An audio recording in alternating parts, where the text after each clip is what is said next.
Supreme court तो आज ही dictate कर रहा था इंटरिम ऑर्डर।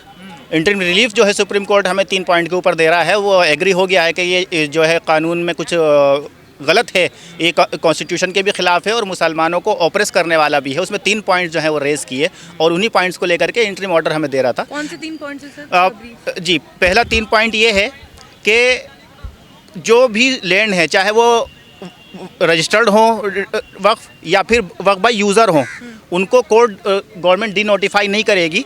उनको डी नोटिफाई नहीं करेगी, उनका वक्फ का नेचर है वो बना रहेगा। पहला रिलीफ जो है वो कोर्ट हमें दे रहा था आज ये। दूसरा जो है ये कि जो बोर्ड के अंदर आपने लिखे हैं कि इसके अंदर नॉन मुस्लिम भी जो होंगे मेंबर, एक्स ऑफिशियो मेंबर्स को छोड़ के बाकी कोई भी नॉन मुस्लिम नहीं होगा, वो सब मुस्लिम होंगे। ये दूसरा रिलीफ हमें कोर्ट दे रहा था। तीसरा रिलीफ कोर्ट ने ये कहा कि जो कलेक्टर है, कलेक्टर अपनी कार्यवाही कर सकता है, वो इंस्पेक्शन कर सकता है, लेकिन कोई भी एक्शन करने से पहले, कुछ भी करने से पहले वो हमें कोर्ट में आके हमारी परमिशन लेगा। यानी कि जब तक केस पेंडिंग है सुप्रीम कोर्ट में आके परमिशन लेगा।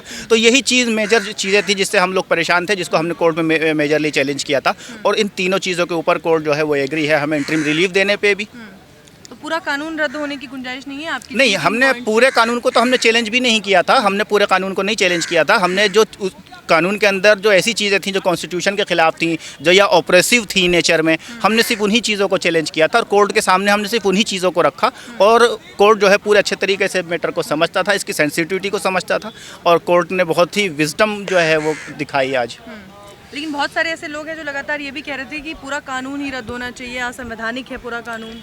हाँ, कुछ लोग सोचते हैं ऐसा कि पूरा कानून रद्द होना चाहिए। पूरा कानून तब रद्द होता है कि मान लीजिए जो कोर्ट उसमें कानून के अंदर कुछ ऐसी चीज़ें हैं जो गलत हैं, जिनको डिलीट करने पे कानून ही अपने आप में ख़त्म हो जाता है, डिमोलिश हो जाता है। ऐसी सिचुएशन में पूरा कानून को ख़त्म कर दिया जाता है। लेकिन कुछ चीज़ों को डिलीट करके कानून फिर भी ऑपरेटिव रह सकता है, काम कर सकता है, तो उस सिचुएशन में कानून को छोड़ दिया जाता है। सरकार सबसे ज़्यादा अपनी पीठ थपथपा रही थी कि इसमें जो गैर मुस्लिम लोग हैं उनको भी कमेटी में जगह देकर सबसे ज़्यादा अपनी पीठ थपथपा रही थी कि इससे ये और ज़्यादा सेक्युलर हो जाएगा। अब उस पर ही सुप्रीम कोर्ट ने सवाल उठा दिए हैं। जी, सुप्रीम कोर्ट ने सवाल उठाया। सुप्रीम कोर्ट ने कहा कि आपके जो हिंदू एंडोमेंट्स एक्ट्स हैं, आपकी हिंदू चैरिटीज़ एक्ट हैं, उसके अंदर आपके बोर्ड होते हैं, तो उसमें हिंदू होते हैं, क्या आप उसमें मुसलमान को रखेंगे? चीफ जस्टिस ऑफ इंडिया ने ये सवाल किया तुषार मेहता से, तो तुषार मेहता के पास इसका जवाब नहीं है। तो कोर्ट समझता है कि भाई ये क्या चाहती है, सरकार की इंटेंशन क्या थी इस कानून के पीछे, और कैसे जो है ये कॉन्स्टिट्यूशन संविधान के, ये कानून जो है संविधान के खिलाफ है। कोर्ट समझता है और कोर्ट एक अच्छा फैसला देगा हमें, और कल 2 बजे पता चलेगा बाकी। आगे किस तरह की आपको लगता है गुंजाइश है केंद्र की ओर से, किस तरीके की जिरह हो सकती है?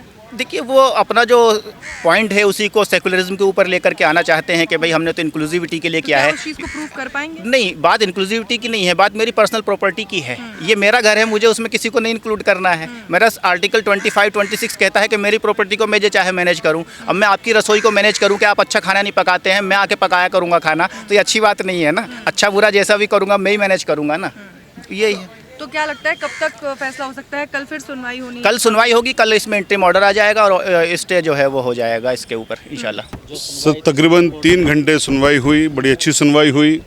सुनवाई के बाद में दोनों पक्षों को पूरी तरह सुनने के बाद ऑनरेबल सुप्रीम कोर्ट ने ये कहा कि हम इसमें 2-3 चीज़ करना चाहते हैं। एक तो ये कि हम इसमें जो वक्फ बाय यूज़र गवर्नमेंट ने ख़त्म किया है उसको हम स्टे करना चाहते हैं, जब तक कि हम इसको फुली एग्जामिन ना कर लें तब तक के लिए। दूसरा, जो 2 नॉन मुस्लिम को आप इंक्लूड करके लेके आ रहे हो उसको भी हम स्टे करना चाहते हैं। तो इन दोनों चीज़ों को स्टे करने के बाद में ऑनरेबल सुप्रीम कोर्ट का ये व्यू है कि मैं इसको किसी दूसरी कोर्ट में भेजूंगी सुनने के लिए, हाई कोर्ट में, या ये खुद ही सुनेगी ऑनरेबल सुप्रीम कोर्ट। तो इस चीज़ पर ये चीज़ होनी है।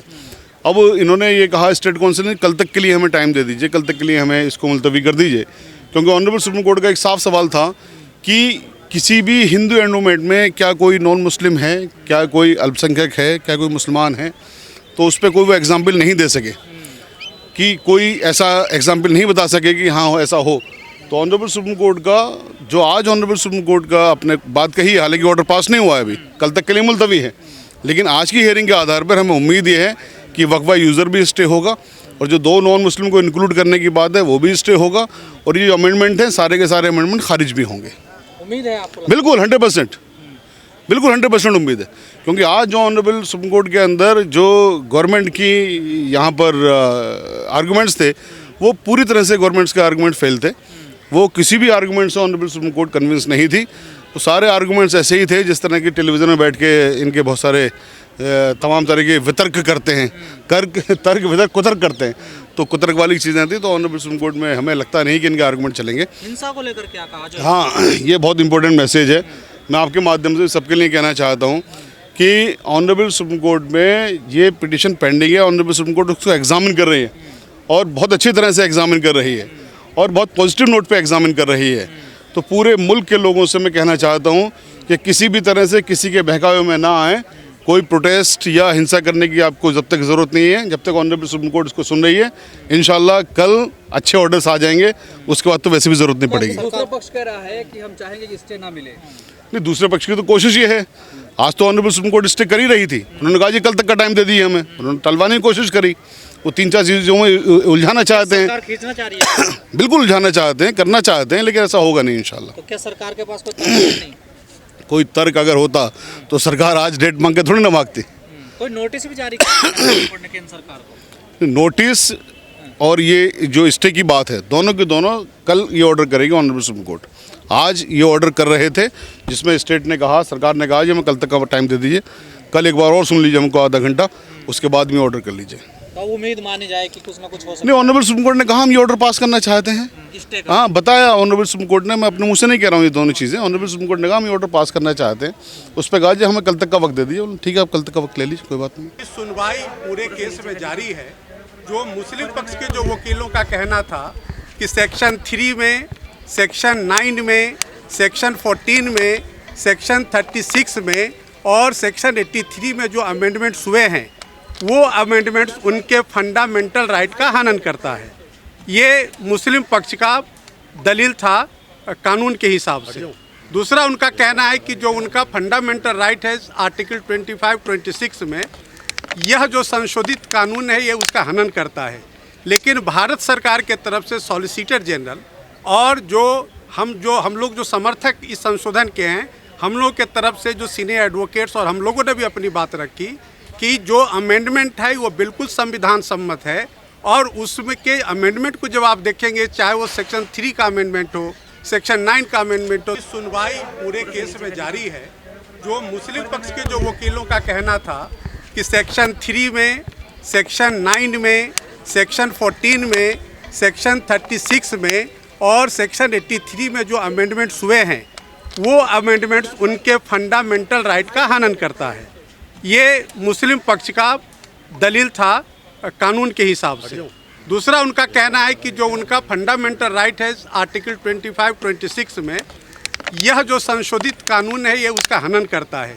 लेकिन भारत सरकार के तरफ से सॉलिसिटर जनरल और हम लोग जो समर्थक इस संशोधन के हैं, हम लोग के तरफ से जो सीनियर एडवोकेट्स और हम लोगों ने भी अपनी बात रखी कि जो अमेंडमेंट है वो बिल्कुल संविधान सम्मत है। और उसमें के अमेंडमेंट को जब आप देखेंगे, चाहे वो सेक्शन 3 का अमेंडमेंट हो, सेक्शन 9 का अमेंडमेंट हो,